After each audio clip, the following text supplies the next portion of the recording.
Benvenuto! Welcome to Cherry Hill Home Cooking. My name is Mark. Today we're going to make Italian meatballs, specifically my grandmother's recipe. Well, almost my grandmother's recipe. It's as close as I can possibly get to it. Even though I made meatballs with her many times during her life, she never actually measured it, and I would try to get the measurements and, take her handful of whatever she was putting in and measure it. And I think I've got it close, but I have still never been able to 100% duplicate what I think are the best meatballs in the world, but this is close. All right, so before we go over all the ingredients, I want to just start with the breadcrumbs, okay? So we want about 8 slices of fresh Italian breadcrumbs. Get as a good quality Italian bread as you can. I started to cut this so I can't show you, but I left it out for just kind of size, because the slice of Italian bread, it gets small and then, bigger and bigger. So I always use the 6 or 8 from the middle, all right? Now, one of the things I wanted to go over before we get into the recipe is our breadcrumbs, because we need to get those chopped and get them some milk on them. So I've got the rest of the breadcrumbs in here. I'm going to just roughly chop them. You can take them and just, slice them like that up into little pieces if you want. You can pull it apart. We don't need a really fine breadcrumb. Like I said, we're going to soak it in milk anyway, all right? You could do that. That's perfectly good. Let's see how that looks. All right, that's good. We also need 2 or 3 cloves of garlic, which I'm going to throw in the chopper with this. So I've got 2 or 3, depending upon the size.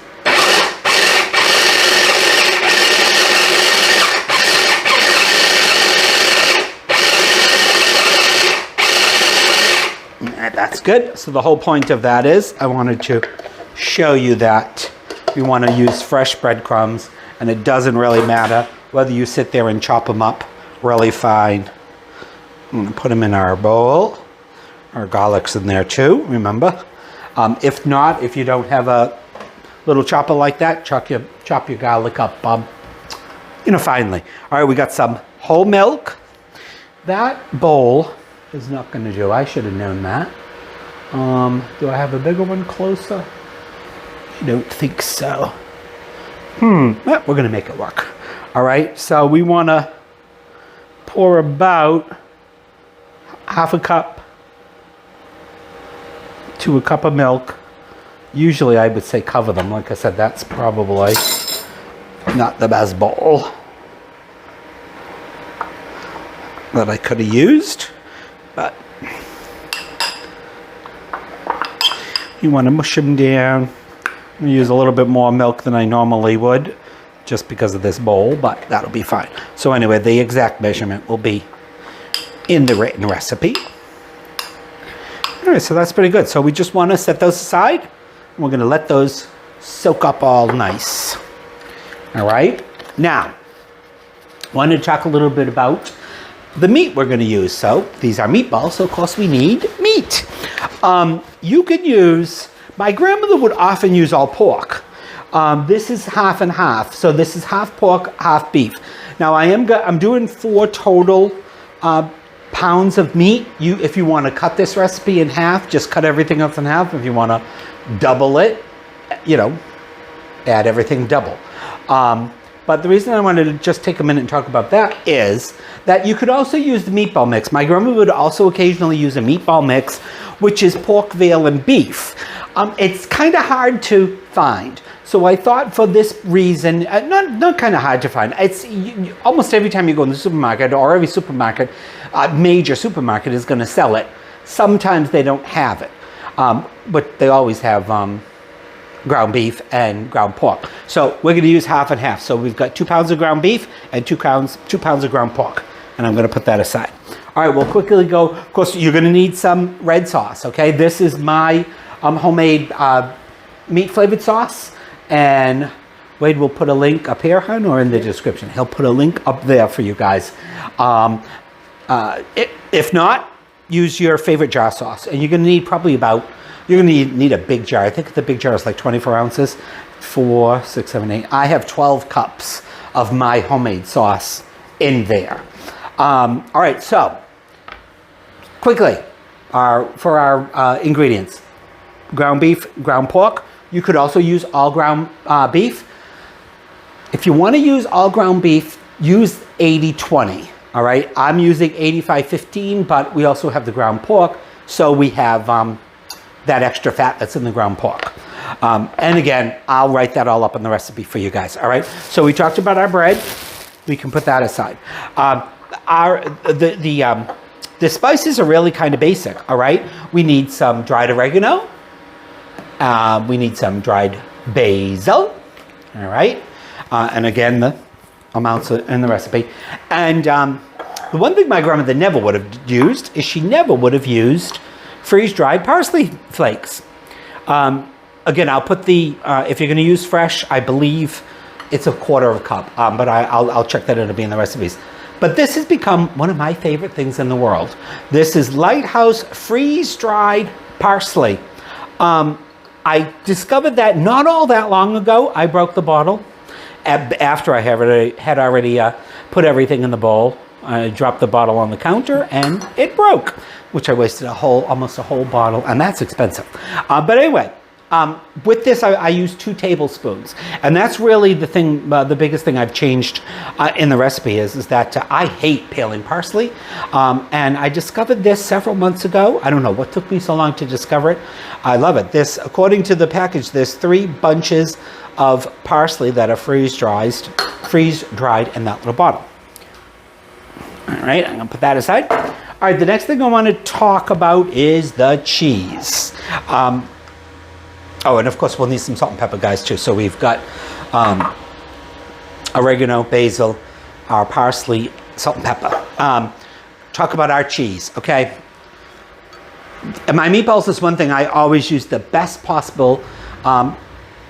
What have I got here? I've got Pecorino Romano cheese that I can get. I know we've talked about this before when we've cooked Italian and we've used Italian cheese.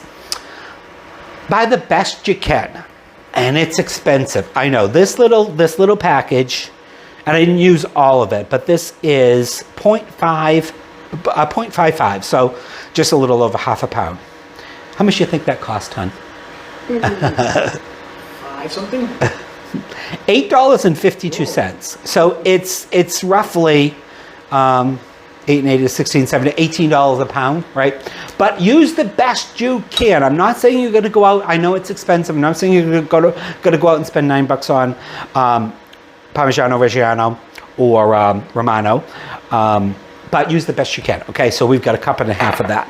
All right, now we talked about our sauce, and we're going to break for a minute. I'm going to put everything away, and we'll come back and get everything mixed up. Oh, you're going to need some olive oil too. Again, we talked about this the first time we made a recipe that I used olive oil, because I had just bought this bottle, and this has become my favorite olive oil.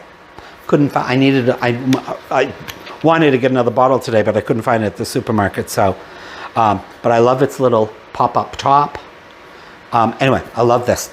Oh, you can even smell the olive oil. All right, we'll be right back. All right, I got everything organized somewhat. Important step, guys, you want your sauce to be at the simmer point, okay? So my sauce is simmering. So whatever sauce you're going to use, whether you're going to use my fantastic red sauce recipe or jar sauce, you want it to be simmering, okay? So we got our beef and our pork. Might as well just start sprinkling stuff in. I've got all my oregano, basil, and parsley. I put it in a bowl and mixed it all up. We got our cheese, our beautiful cheese.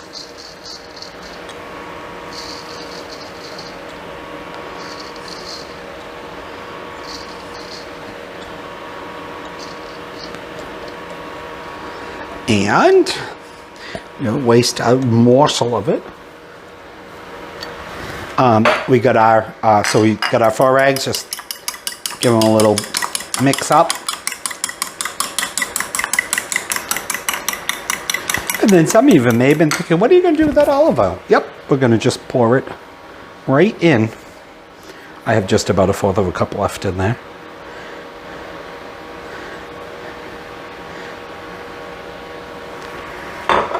I don't think I've ever seen anybody, I could be wrong, put olive oil in their meatballs, but Again, my grandmother did. All right, we'll put our eggies in there.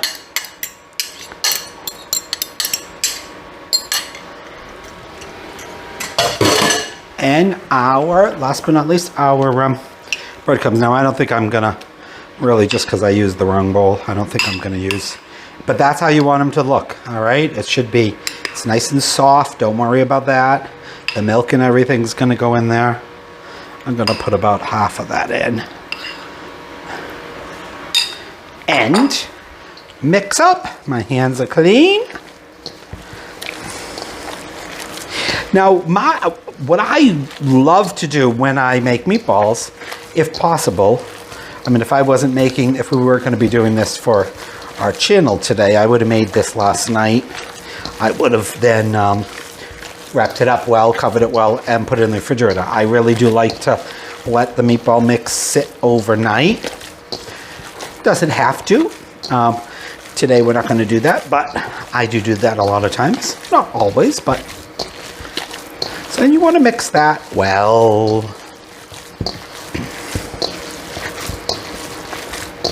Trying to keep one hand relatively clean.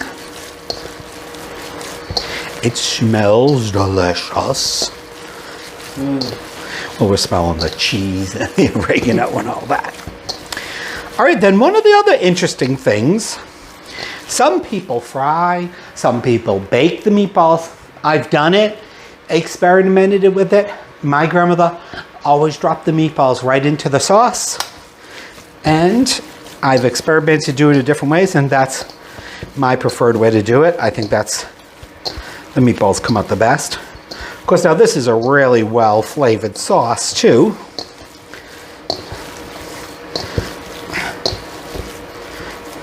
All right, that's pretty much it. We got that all nicely mixed. And like I said, if I wasn't gonna, if we weren't doing a video, I'd cover that in saran wrap and put it in the refrigerator. Let me wash my hand. Well, both hands, but.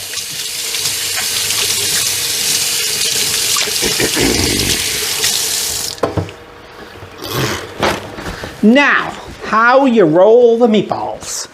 Completely up to you. All right, but you know, I'm kind of crazy about those things. So I'm going to use my big ice cream scoop.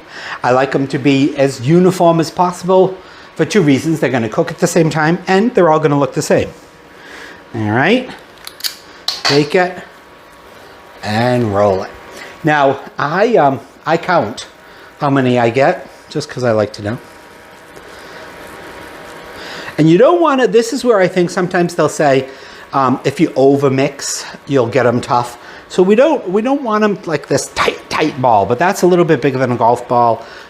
How big you want them is up to you. The smaller you make them, the quicker they're going to cook. The bigger you make them, the longer it's going to take.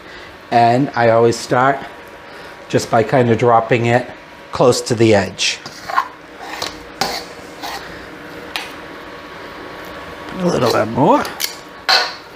And we repeat this process until we don't have any more. Now, an interesting, if I stayed over my grandmother's on the weekend and she did meatballs, which she almost always did meatballs, we may have had a little technical difficulty there. But what I was saying is almost always, if I slept over my grandmother's house for the weekend, on Saturday she would make meatballs, and she would always save a little bit of her meatball mix for my breakfast the next day. And she would, you know, make me eggs, scrambled eggs or whatever, and she would fry up a couple of the meatballs, you know, make them like little patties.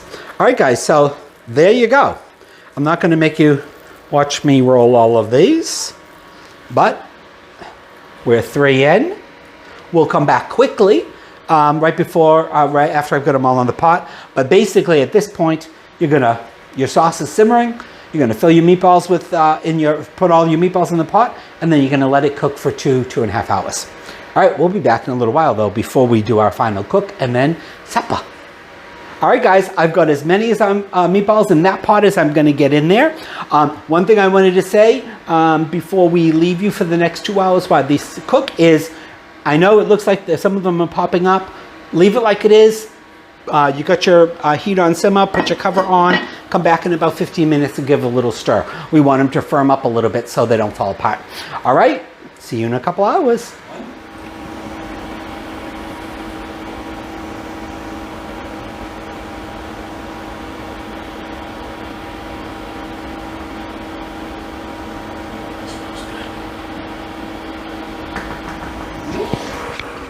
Well, it's that time again. Dinner time! All right, tonight with our meatballs, we've got some polenta cakes that I've broiled up nice with some cheese and a little bit of olive oil. We've got our meatballs. Oops, I'm sorry. Shall we dig into our meatballs first, since that is our star of the dish, hopefully? Of course. Smells just amazing in the house for a few hours.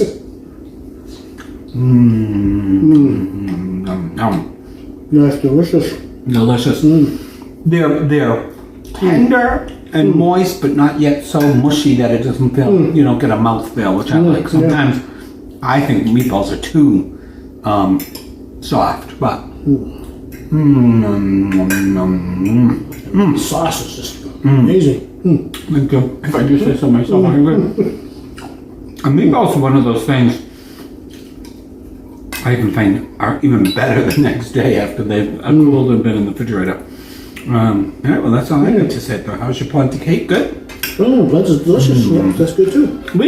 I'm finding we've just kind of we've eaten more polenta cakes over the last several weeks than we have in a while, but we're just kind of rediscovered how much we like them. Of course, you could do pasta with this, but my favorite thing in the world is not Dave's favorite food in the world. So, right. With that being said, thank you for watching. Please like and subscribe, and check out cherryhillhomecooking.com. See you on the next video. Ciao. Bye.